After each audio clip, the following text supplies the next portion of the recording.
Gledate Gorenjska poročila na GIF TV. Prvi posvet z Romi in Romkinjami moram kar na začetku poudariti, da sem res zelo vesela, da so bile tudi 3 predstavnice ženskega spola danes med udeleženci te razprave. Romom sem seveda najprej čestitala ob Svetovnem dnevu Romov, ki je bil 8. aprila, žal me takrat ni bilo v Sloveniji, sem se jim seveda tudi opravičila in upam, da danes nadoknadila zamujeno. Prepričana sem, da se bomo kdaj še srečali. Zdaj, glavni poudarki današnjega posveta so pa sledeči. Izjemno zadovoljna sem, da je Vlada Republike Slovenije ustanovila posebno delovno skupino, ki se bo ukvarjala z romsko problematiko. Vodijo državni sekretar dr. Anton Grizold. Poudarek njegov je bil izjemno pomemben, in sicer, da se bo Vlada lotila reševanja problemov Romov in Romkinj dvotirno. Poudaril je, da gre v tem prvem koraku za akcijski načrt, torej prvi korak je tisti korak, kjer so težave najbolj problematične. Drugi tir tega reševanja problematike so pa seveda sistemske rešitve. Iz razprave sem izluščila 6 najbolj pomembnih točk. Zame osebno prva in res izjemno pomembna točka reševanja problematike romskih naselij je voda. Dostop do vode je osnovna človekova potreba, ki zagotavlja osnovno človekovo dostojanstvo čisto vsakemu posamezniku. Okrog vode se vrti potem seveda tudi problematika otrok v šolah. Otroci nekako ne želijo v šolo, ker niso čisti, so deležni kritik, šikaniranja svojih sovrstnikov, kar seveda ni dobro. Nenazadnje je tudi OZN, torej Organizacija združenih narodov, opozorila Slovenijo, da moramo dostop do vode zagotoviti čisto vsakemu prebivalcu Republike Slovenije, in največ težav je z oskrbo z vodo ravno v romskih naseljih. Sem pa vesela, da se je na Dolenjskem začelo premikati, namreč v naselju Žabjak so mi omenili današnji gostje, da je bilo precej narejenega, urejene poti, mislim, da tudi elektrika in voda v tem naselju, za kar sem seveda odgovornim neizmerno hvaležna. Druga točka, ki smo jo identificirali v današnjem posvetu, je prostorsko urejanje. Prostorsko urejanje je problematično ne v vseh občinah. Mi imamo 20 občin v Republiki Sloveniji, kjer imamo tudi romske svetnike, kjer se na tej problematiki lahko dela dobro, lahko bi se seveda še bolje. Problem, ki sem ga zaznala, je, da nekatere občine ne želijo omogočiti niti odkupa Romom in Romkinjam, ki bi si želeli odkupiti zemljišča, na katerih bi ali želeli postaviti ali so že postavili svoja prebivališča. Tretja točka, ki sem jo zaznala in v katero se bom skupaj s svojimi svetovalkami in svetovalci res poglobila, so otroci v šolah. Izjemno problematično je, da romski otroci v šole ne hodijo, manj težav v Pomurju in Prekmurju, več seveda na Dolenjskem in v Posavju, tudi že kolikor toliko dobro, na področju Krškega so stvari urejene. Glavni problem, na katerega so me opozorili današnji sogovorniki, je nepoznavanje slovenskega jezika. Še ena pomembna poanta današnjega posveta je, in jaz upam, da se bomo vsi odgovorni tega malce bolj zavedali, namreč želja Romov je, in mislim, da je tako tudi prav, da se nič ne bi smelo urejati brez Romov, torej ne o Romih brez Romov. To se mi zdi res izjemno pomemben poudarek. Otroci morajo sedeti v razredu, predlogi romskih skupnosti so, da bi se morda več časa, več ur posvetilo izobraževanju slovenskega jezika za romske otroke.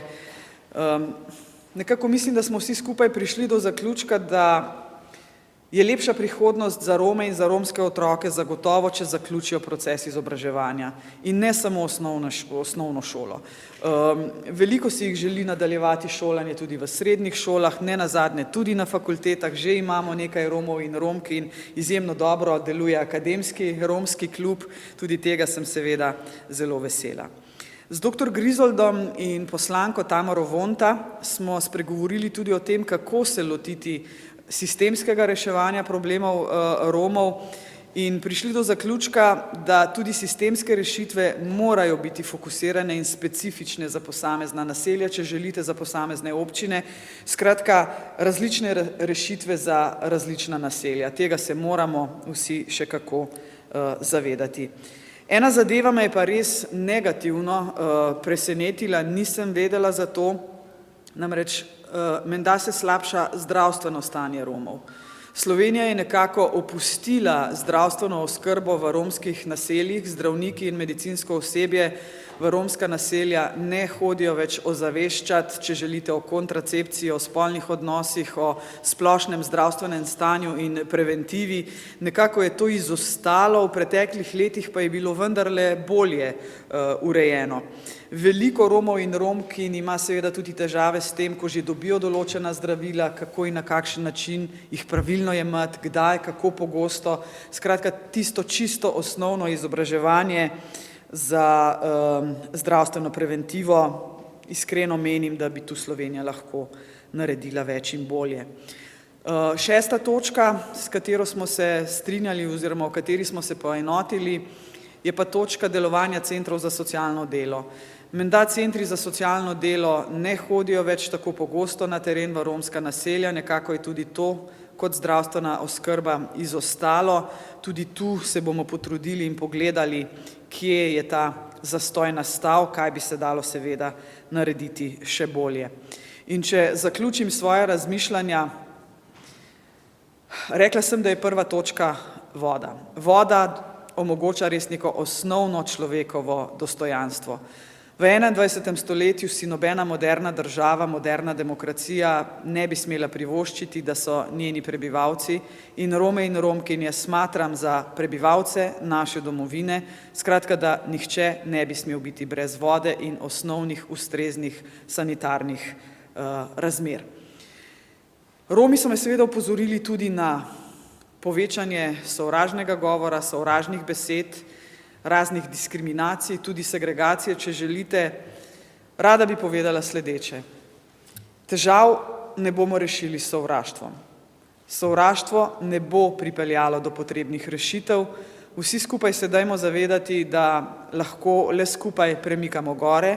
Sama sem pa Romom in Romkinjam vendarle povedala tudi eno stvar. Če govorimo nič brez Romov o Romih, se moramo zavedati tudi, da so Romi lahko del rešitve oziroma da morajo biti del rešitve.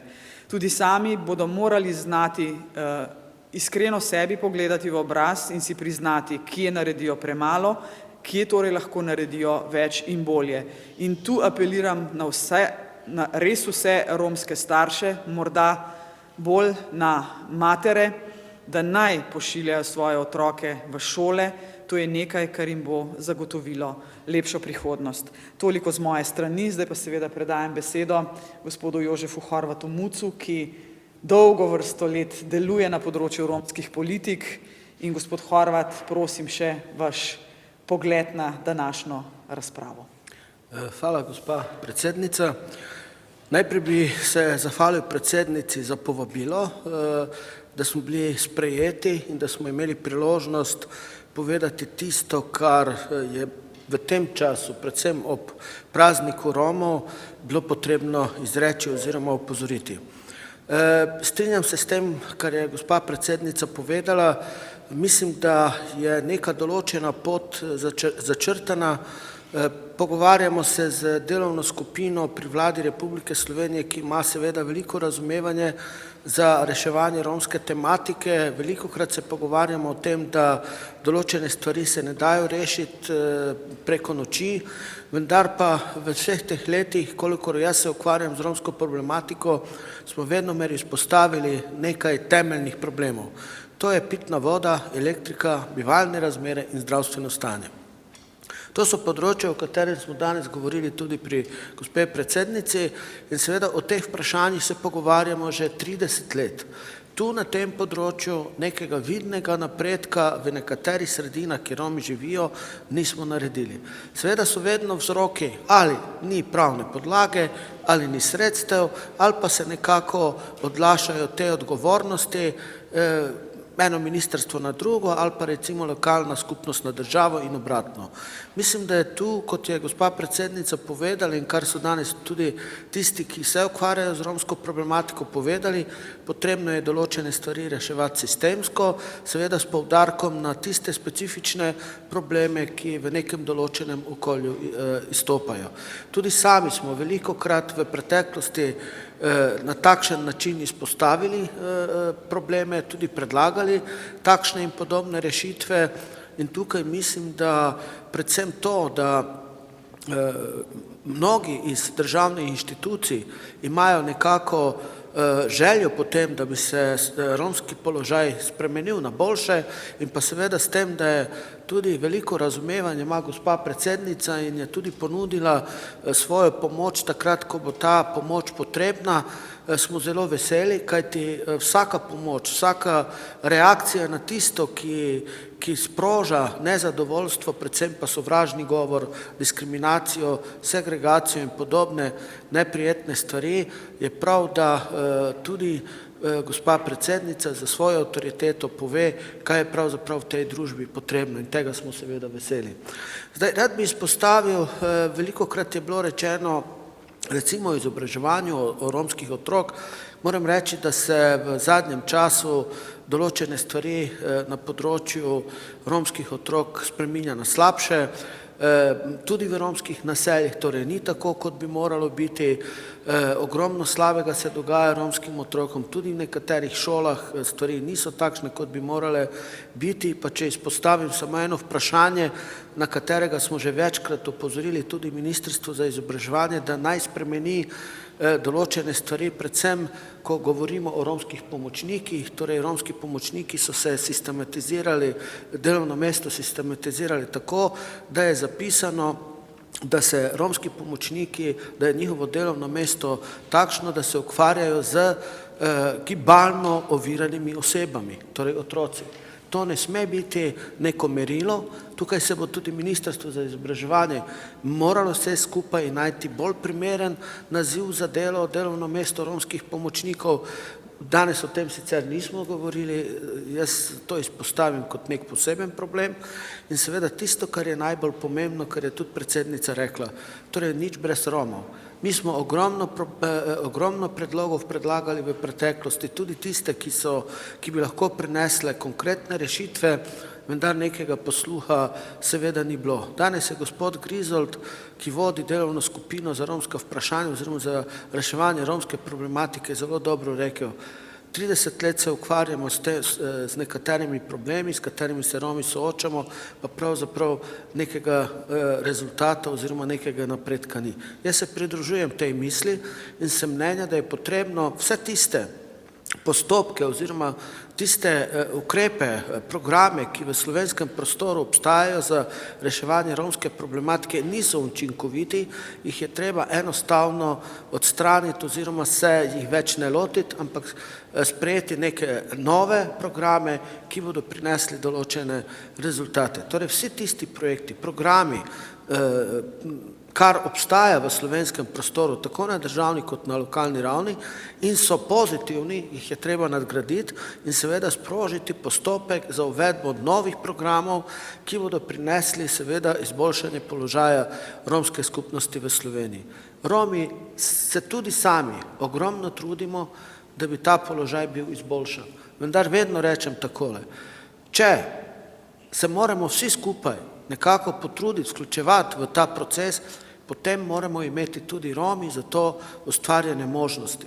Veste, velikokrat tudi romski aktivisti, vsi tisti, ki se ukvarjamo z romskim vprašanjem, velikokrat nimamo te možnosti, da bi lahko delovali tako, kot se od nas tudi pričakuje. Kajti, gledajte, Romi na terenu pričakujejo marsikaj. Vse. Torej ne samo infrastrukturo, ne samo vodo in elektriko, ampak tudi kaj drugega. Tisto, kar seveda mi kot predstavniki romske skupnosti ne moremo zagotoviti. Torej mi ne moremo in nismo pozvani, da recimo lahko zagotovimo vodo, elektriko v nekem določenem naselju. Zato so pristojne drugi organi, mi pa moramo imeti možnosti oziroma se nam morajo dati te možnosti, da lahko sodelujemo v tem procesu, skupaj seveda z ostalimi, ki so pristojni da bo prišlo do realizacije tega, da bodo seveda romska naselja urejena, da bo tudi infrastruktura pridobljena v teh naseljih in po drugi strani, da se bodo tudi lokalne skupnosti romskega vprašanja lotili tako, kot je potrebno. In ne nazadnje bi rad povedal še naslednje. Glejte, politična volja, tam, kjer je politična volja, tam se v romskih naseljih naredilo ogromno. Tega ne smemo zanikati, kajti tudi tu se je naredilo. Tam, kjer politične volje ni, je lahko denar, so lahko možnosti, so lahko ukrepi, je lahko zakon in seveda tam, kjer politične volje ni, tam tudi rezultatov ne bo. Hvala. Hvala lepa.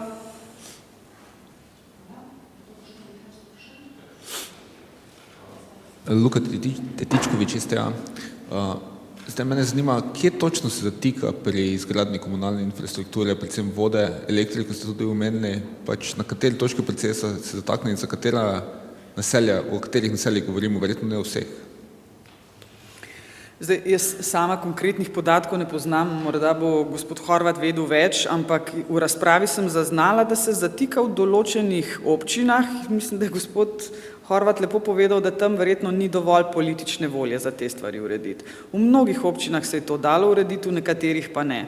Nekako so me upozorili tudi na to, da negativne izjave proti Romom letijo v času volilnih kampanj, ko seveda prebivalstvo pritiska na kandidate župane, da se do te problematike opredeljujejo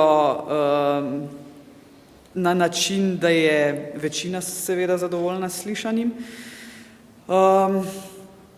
Gospod Grizold mi je zagotovil in tudi sama bom to področje spremljala, da se bomo dotaknili tistih občin, kjer je te politične volje premalo, da bi se stvari uredile. Gospod Horvat, mogoče vi bolj konkretno. Jaz bi čisto na kratko povedal oziroma odgovoril na vaše vprašanje. Tukaj je kar nekaj zadev, ki vplivajo na to, da se romska naselja ne morejo urejevati. Zdaj, prvo vprašanje je, kaj je pravzaprav romsko naselje. Tukaj je veliko variant, kaj je pa kaj ni, ampak tisto, kar je najbolj pomembno, je to, da pri teh zadevah so ovire predvsem tega značaja, da enostavno niso urejene lastniška razmerja, parcelizacija, občinski prostorski akti, seveda posledično niso sprejeti in seveda drugi akti oziroma druge zadeve, kot so gradbena dovoljenja in vse ostalo, kar spada zraven. Zato je zdaj zaznavamo v zadnjem času, da je kar nekaj Romov, ki se skušajo integrirati v prostor z, bom rekel, neromskim prebivalstvom, ker si skušajo urediti svoje bivalne razmere, kupiti kakšno zemljo, kupiti kakšno hišo, graditi recimo kakšno hišo, vendar pa v nekaterih okoljih jih enostavno večinska skupnost ne sprejema oziroma oziroma jim ne dovolijo, da bi bili pravzaprav njihovi sosedi oziroma da bi imeli te možnosti tega odkupiti. Tam, kjer so te razmere urejene, torej lastništvo in vse ostalo, kar sem prej našteval, tam v bistvu ni nekih problemov. Zatika se pa seveda tudi pri tistem vprašanju, ko pa te možnosti so in recimo Ministrstvo za okolje in prostor mora izdati oziroma bi lahko izdalo ali pa nekako določilo spremembo namembnosti, torej iz nekega kmetijskega zemljišča v gradbeno zemljišče. Tudi tukaj se zatika in tu je ogromno vprašanj, ogromno stvari, pa če mi je dano dovoljeno, bi rekel takole, pri nas so ti postopki ne samo težki zaradi teh vprašanj oziroma vzrokov, ki sem jih povedal, ampak tudi časovno, prevelika birokracija, za gradbeno dovoljenje čaka z več let. In takrat, ko se ureja neko naselje, je to še dodaten problem. Sandi Horvat, RTV Slovenija. Jaz imam vprašanje, če ste se morda dotaknili kakšnega vprašanja glede spremembe zakona o romski skupnosti, tudi mogoče delovanja sveta romske skupnosti, ki v vseh teh letih pač ne nudi možnosti vključevanja ostalih pripadnikov romske skupnosti, morda tudi visoko izobraženih Romov, ker ima pač Zveza Romov monopol dvotretjinski delež v svetu romske skupnosti, ki je pač samo ena od 5 romskih zvez. Ta tema je zagotovo na dnevnem redu te posebne vladne skupine. Sem pa Romom in Romkinjam danes tudi povedala eno stvar. Če sami med seboj ne bodo sodelovali, rešitve ne bodo hitre. Velik problem je, da se med seboj ne razumejo.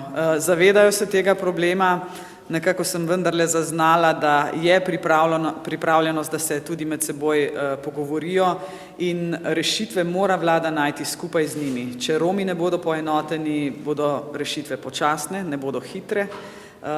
Torej, spet smo pri skupni odgovornosti. Ne samo vlada, ne samo kaj država lahko stori za Rome, ampak tudi kaj lahko Romi storijo za to, da bodo njihovi problemi hitreje rešljivi. Če mi, gospa predsednica, dovolite, da še sam dam odgovor, ker sem tudi izvan kot predsednik Zveze Romov Slovenije. Glejte, zdaj moramo si vsi priznati eno dejstvo. Če ni Zveze Romov Slovenije, potem ni predstavništva romske skupnosti v Sloveniji. To smo spoznali v preteklih letih. Res je, kot je novinar prej vprašal, v slovenskem prostoru obstaja več romskih zvez, vendar te zveze ali so propadle, ali ne delujejo, ali so neaktivne.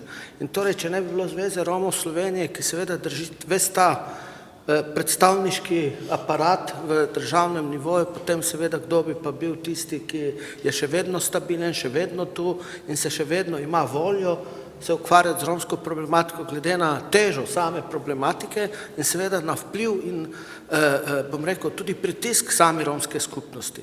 Naj povem, da smo samo za prejšnji mandat, pred 4 leti in tudi zdaj v tem mandatu, tudi sam osebno ogromno ljudi povabil na razgovor, z mnogimi sem se pogovarjal in jih tudi nagovarjal, da naj se priključijo, naj pridejo k sodelovanju, naj se vključijo v svet romske skupnosti.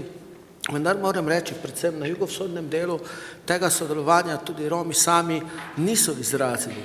Če se spomnimo 4 let nazaj, recimo tudi 7 predstavnikov iz lokalne samouprave, torej svetniki, romski svetniki, pred 4 leti niso sodelovali pri svetu romske skupnosti, so se tako tudi sami odločili, torej letos, oziroma v sedanjem mandatu, ker zakonodaja tako tudi določa, v prvem poskusu volitev jim ni uspelo. Torej, takrat je Urad za narodnost izpeljal volitve, oni se niso mogli zediniti, niso se mogli vse skupaj, enostavno niso mogli iti na volitve, ker bi moralo biti 11 predstavnikov, ki so šli voliti, oziroma bi morali, in 7 kandidatov.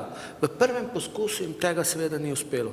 Šele z drugim poskusom jim je nekako uspelo dobiti 7 članov iz vrst romskih svetnikov, da so postali člani sveta romske skupnosti. Pa s tem ne branim Zvezo Romov Slovenije, ampak hočem samo povedati dejstvo, kakšna je ta politična ali kakšna druga situacija, kakorkoli to vzamemo v slovenskem prostoru.